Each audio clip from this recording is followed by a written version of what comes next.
So I've flown 16,500 kilometres from Sydney, Australia to Manchester, and it has not disappointed, given that it has the reputation of being one of the wettest cities in Britain. Located in the northwest of England, Manchester is also one of Britain's largest cities.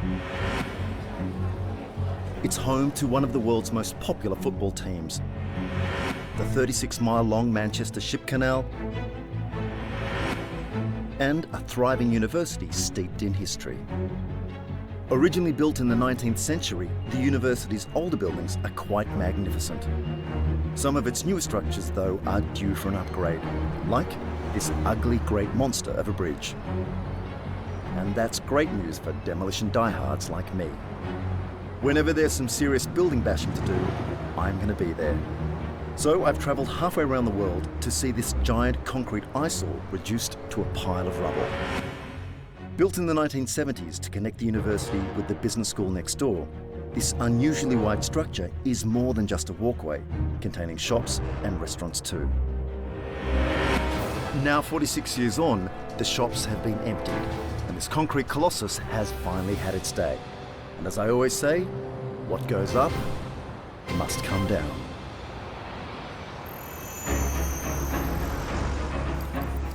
"36 metres long and 21 metres wide, this bridge is a 6,000-tonne monster. Keeping this behemoth up requires some intense reinforcement. Running through the bridge are 38 concrete beams kept in place by thousands of metres of highly pressurised steel tension cable. The structure is essentially a wire suspension bridge coated in concrete. It was built to hold up more than double its own weight. That means 120,000 people could gather on top of it and it wouldn't budge.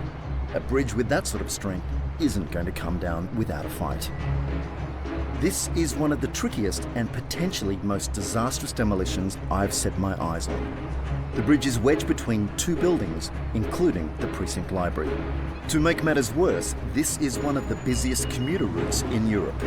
Because of this, explosives aren't an option, and the risk of bringing down half the street is very real. The only way you're going to get something like that on the ground is by having brains, some big machinery, and a solid plan. And the man with the plan on this job is Paul Johnson. A demolition veteran of over 30 years, if anyone can get this bridge on the ground quickly, it's him and his men. This is vital now. Has to happen now. Even for a crack demolition team like this, it's going to be a difficult job, and one full of massive risks.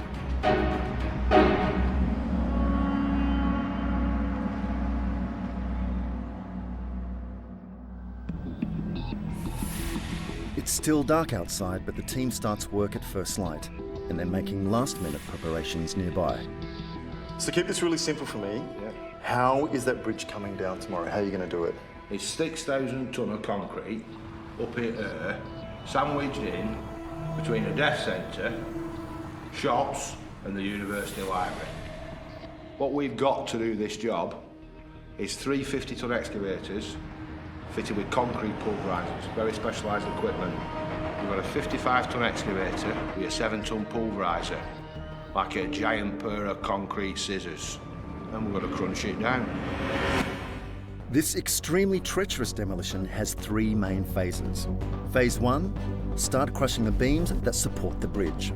There's no turning back once this is underway, and from here on in, anything could happen. Phase 2, and this is by far the riskiest. Remove the supports that attach the bridge to the buildings either side. Any mistakes made here and the university's library could end up as a pile of rubble in the street. Phase 3, the make or break moment when we smash through the remaining beams and pray they come down without dragging anything else with them. If it goes wrong, it could spell catastrophe for us all. Project manager Nick Parkinson is acutely aware of the dangers they face. We have to be really careful because these bridge beams touch buildings either side of the road. We need to make sure that we take down the concrete roof and the bridge beams and make sure we get it down into the road without disturbing the buildings either side. To complete all 3 phases without causing serious damage and get the road open again is no mean feat, and they don't have much time. How long do you think it's going to take to get this down? We're hopeful we'll get it down in 15 hours. I think he's been a bit optimistic. I think it's more likely to be an hour every beam, because we've got bits of steel to take out above, we've got the roof to take in, and we've got the sides of the diaphragm beam to tidy up. I think we'll be finished Sunday lunchtime, with the bridge on the deck. Okay. Nick's forgetting one thing. I've got gravity on my side.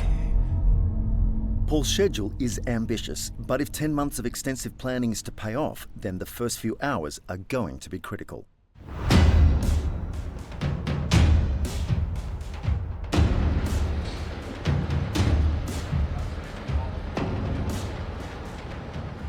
It's 6:30 in the morning, half an hour in, and already we're starting to see that progress. Like two concrete munching brontosaurus, we've got machines eating into the bridge from both sides. By sunset, we're going to see all of that bridge down on the ground, or so they think. I'm going to go see Paul and Nick and see how they're getting on. Morning, Nick. Morning, Brendan. This weather's a bit better this morning. A lot better this morning, yeah. Okay, are we exactly where we need to be at this point? We started off about half an hour later than we wanted to start off, but things are going well, yeah. So what are we doing right now? Well, we got one machine with the cruncher, pulling pieces off and pulling the concrete off. Yep. And we've got the pecker pecking at the beam and making holes in the beam to try and de-stress the beam. The concrete just falls away and we're just going to be left with the steel, and that'll sag down. So you're effectively taking the meat off the skeleton, and the skeleton is then too weak to support itself. Yeah, absolutely. Phase 1 is in full swing. The aptly named Muncher and Hammer are a monstrous mechanical tag team. Ripping a bridge like this apart requires a combination of incredible force and uncompromising precision.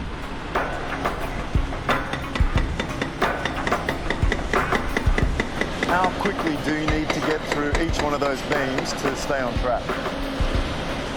If Paul's going to be right, he's going to be finished today. He needs to do one every half an hour. So I think, you know, one every 40 minutes, 50 minutes.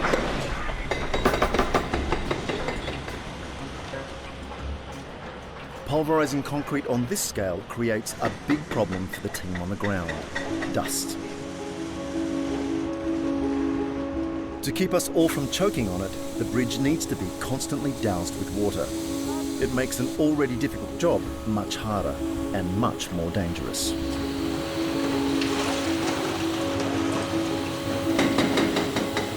The team work hard to stay on schedule and protect the surrounding structures, but they soon hit their first major challenge.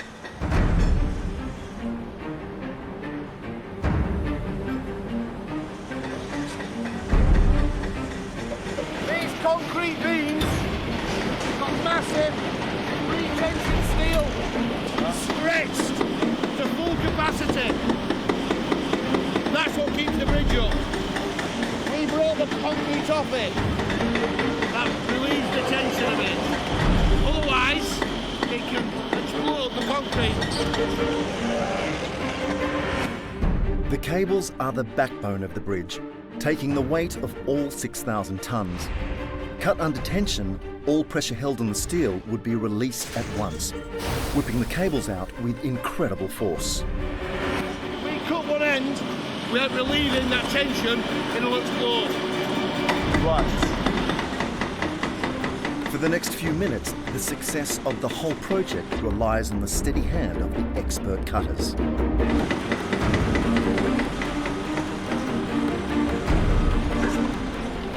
You've got to be so careful. The power in that is excessive. The attachment you've got up there weighs 7.5 tons. The machine weighs 65 tons. What we can't have is an uncontrolled collapse. The tension begins to come out of the cables, but we must make sure we don't cut too early. If the cable's cut while still taut, it'll blast out of the bridge, showering us all with huge lumps of concrete.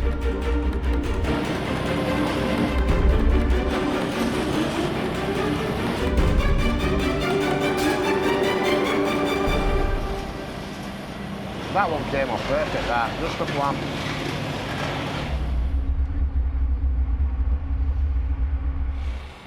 It's taken much longer than expected, but it's a relief to have got through the first beam's tension cables.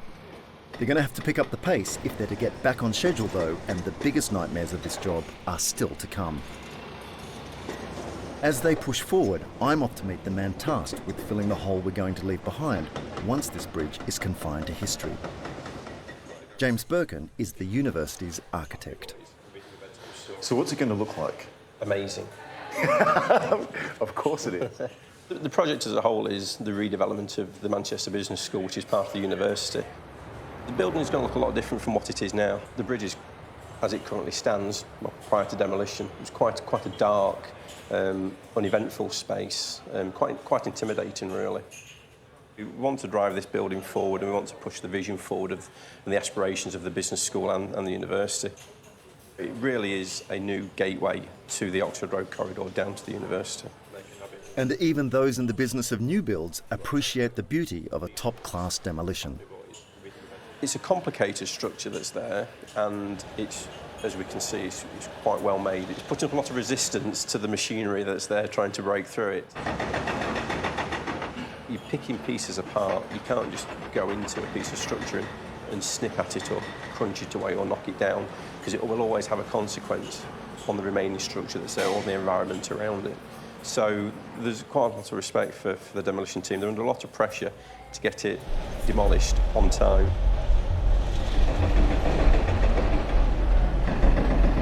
I'm back on site and the guys are still tearing through the bridge.